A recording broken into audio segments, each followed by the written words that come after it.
we're going to keep the autistic trend going. So I am Tess Fairfield, my pronouns are she, her, and my presentation is on one of my personal heroes, Dr. Vera Gedroits, also Princess Gedroits. Credit to the Kyiv Post, that's where this picture is from. I could not make a graphic that was as good as this picture, so I stole it. Big shout out to Dr. Adam Rockman and his podcast Bedside Rounds, which is where I discovered this wonderful woman. If you're interested in medicine, history of medicine, highly recommend it. Alright, so Vera's early life, she was born in 1870 in Kyiv.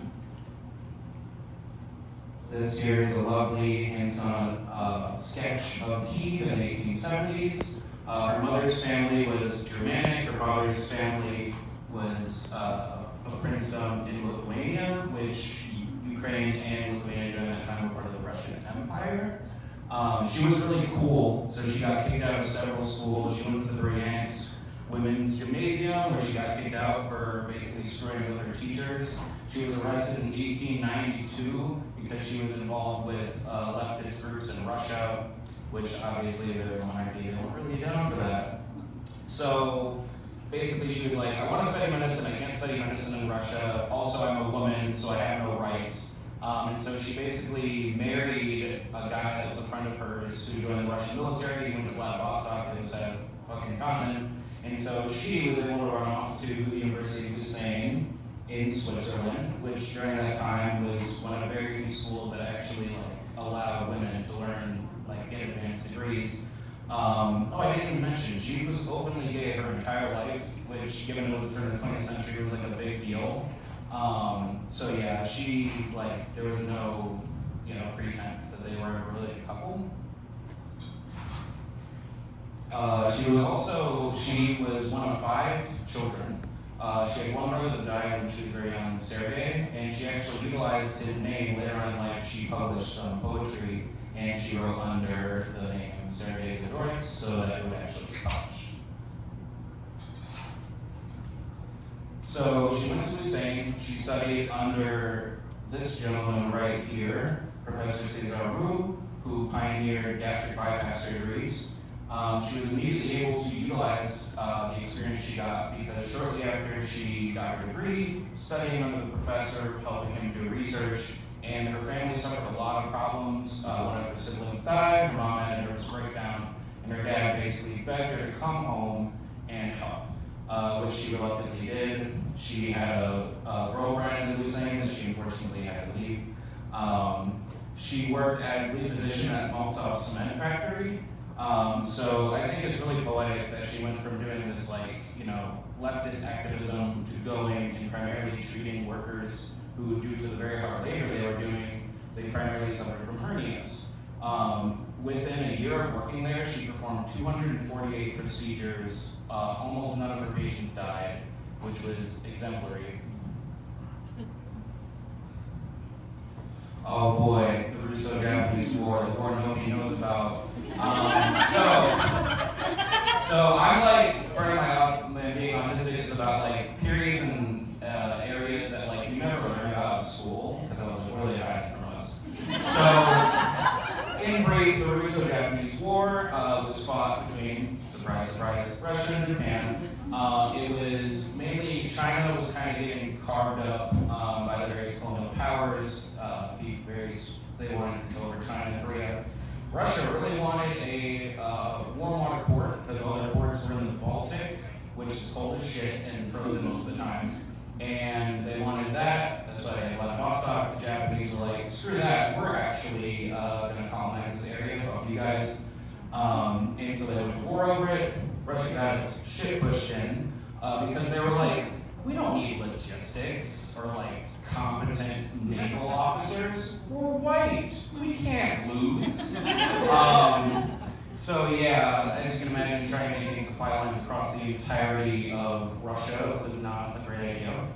So the war breaks out. Dr. Vera joins the Red Cross, And she is set up in a train, which basically the train had a bunch of medical supplies and personnel. They would move to a location, open up, expand tents, and they would treat people as needed. She was set up in a mining town near the city of Mukden, which during that time was in Manchuria, modern-day China.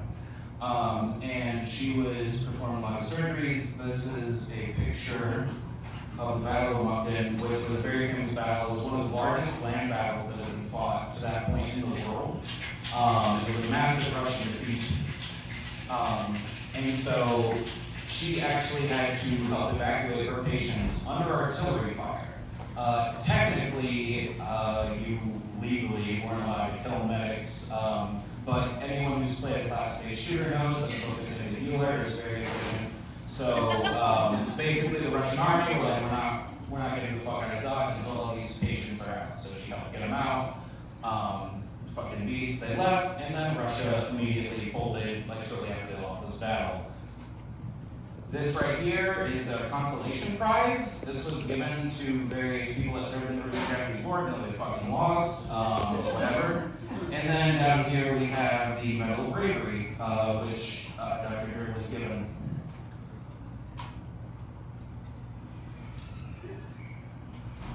So this right here, hope you're not squeamish, is a laparotomy. Laparotomies are surgeries where the abdominal wall is incised, they kind of move it apart, and they allow you to explore and figure out what's going on with the soft, squishy organs.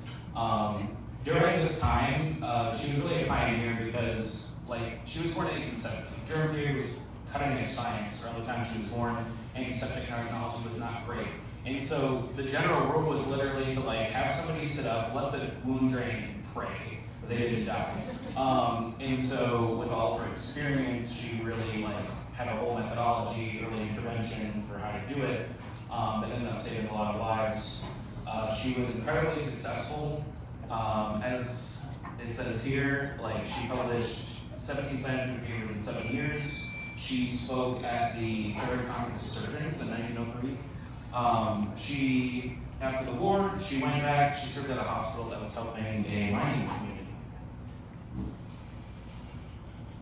World War I, another stupid war, fought, fun fact, it's all Austria-Hungary's fault. Germany gets the blame because they did good, but Austria-Hungary got so fucked that they're like, well, you guys don't care.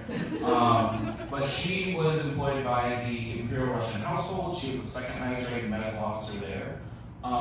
She taught the Tsarina and her children how to be nurses. She ended up getting set up with one Countess Rod, who she trained. There's a story where, very famously, Rasputin, the mystic, was very, very close to Tsarina. He wouldn't get out of her freaking house, like, wouldn't get out of the way, basically. And so Vera literally picked him up, shoved him out of her, and slammed the door in his face. And she was so skilled that like, she faced no repercussions for it. But yeah, so obviously, being associated with the Tsar, not good for her health. After the revolution, so she kind of bounced around, helped out different, like, Russian regiments. Eventually, she got injured, went back to Kiev. And then she got to spend the rest of her life with the Countess, who's here. Lovely butch for butch couple. She would end up becoming a professor of surgery. She wrote many documentations, very successful. Unfortunately, Soviet in 1929, she lost her pension. But she retired, and then she wrote various autobiographies. She died in 1932 from uterine cancer. Thank you. This is a plaque that is to commemorate her. That's just outside of St. Petersburg.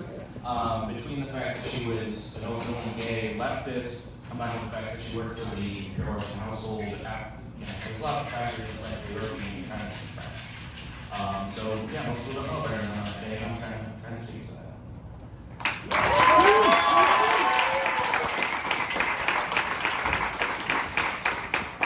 Any questions? What was the podcast you mentioned?